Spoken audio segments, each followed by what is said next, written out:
ময়মনসিংহ জেলা বিএনপির সম্মেলন হয়নি গত 15 বছর, যে কারণে অনির্বাচিত আহ্বায়ক কমিটি দায়িত্ব নিয়েছে জেলা কমিটির। একই অবস্থা মহানগর বিএনপিতেও। তাই সম্মেলন আর কমিটি গঠন নিয়ে দলের ভেতরেই রয়েছে ক্ষোভ। আগামী জাতীয় নির্বাচন সামনে রেখে দল গোছাতে তাই দ্রুত সম্মেলনের দাবি জানিয়েছেন তৃণমূল নেতাকর্মীরা। বাবুল হোসেনের তথ্য ছবিতে প্রতিবেদন। সবশেষ ময়মনসিংহ জেলা বিএনপির সম্মেলন হয়েছিল 2009 সালের ডিসেম্বরে। এর মধ্যে কেন্দ্রীয় নেতারা একাধিকবার সম্মেলন করার তাগিদ দিলেও দল থেকে কার্যকর কোনো উদ্যোগ নেওয়া হয়নি, যে কারণে আহ্বায়ক কমিটি দিয়েই চলছে দলীয় কার্যক্রম। নেতারা বলছেন, বিগত সরকার এবং পুলিশ প্রশাসনের বাধায় সম্মেলন করা যায়নি। আমরা এখনো রাজপথে ভোটের অধিকার প্রতিষ্ঠার জন্য আন্দোলন সংগ্রাম করতে হচ্ছে। আমরা আশাবাদী ইনশাল্লাহ ফেব্রুয়ারিতে রমজানের পূর্বেই নির্বাচন হবে, সেটাকেও মাথায় রাখতে হবে। নির্বাচনের পূর্বে যেই কমিটি যেই পর্যায় বন্ধ করাটা জরুরি, আমরা প্রায়োরিটি বেসিস জেলা সম্মেলন করতে চেষ্টা করব। একই অবস্থা ময়মনসিংহ মহানগর বিএনপিতেও। গত 5 বছর ধরে আহ্বায়ক কমিটি নিয়ে চলছে কার্যক্রম। একটা কমিটি করতে গেলে ওয়ার্ডে যেতে হয়, সে ওয়ার্ডে গিয়ে যে একটা জায়গায় বসবো আমরা কোনো খোলা জায়গায় বা কারোর গোপনভাবে, সেই ব্যবস্থা ছিল। তার জন্য আমাদের কমিটি অনেকটা বিলম্বিত হয়েছে।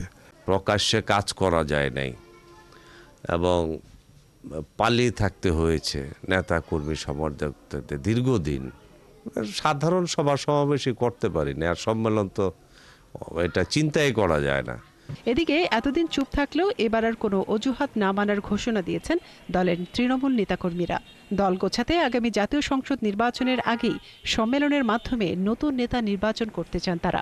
হাবিবুন নবী খান সোহেল ভাই দায়িত্ব পাওয়ার পর বারবার ডেকে নিয়ে বলছেন যে আপনারা কমিটি করেন, কিন্তু আমি শুনি কিন্তু ময়মনসিংহ আইসা ওনারা বলে যান আহ্বায়ক কমিটি দিয়ে করে আছে। তো আমরা সাধারণ যারা কর্মী খুবই সমস্যায়, যারা কোনো ঠিকমতো নেতৃত্ব দিতে পারতেছি না। যে একটা সংগঠনের যখন আপনার একটা কমিটি থাকবে না, তখন সেই ইউনিটটা কিন্তু আপনার বিশৃঙ্খলা হয়ে যায়। তৃণমূল পর্যায়ের যে কর্মীদের আছে, এই কর্মীগুলো যদি ঐক্যবদ্ধ না থাকে তাহলে দেখা যাচ্ছে জাতীয় নির্বাচনে একটা প্রভাব পড়তে পারে।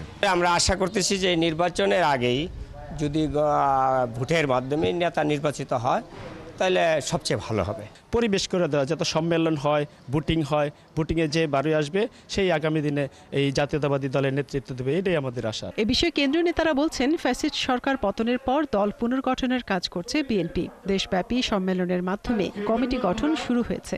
আগামী আগস্ট মাসের মধ্যে সম্মেলনের মাধ্যমে ময়মনসিংহ বিএনপির সব ইউনিটের কমিটি পুনর্গঠন করা হবে।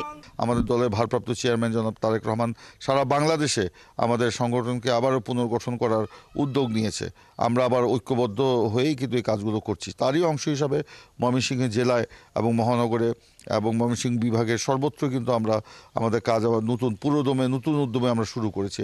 সম্মেলন ও নির্বাচনের মাধ্যমে দলের ক্লিন ইমেজের পরীক্ষিত ও ত্যাগী নেতৃত্ব বেছে নিতে চান ময়মনসিংহ মহানগর ও জেলা বিএনপির নেতাকর্মীরা। মনিরা কাজুরি, ৭১।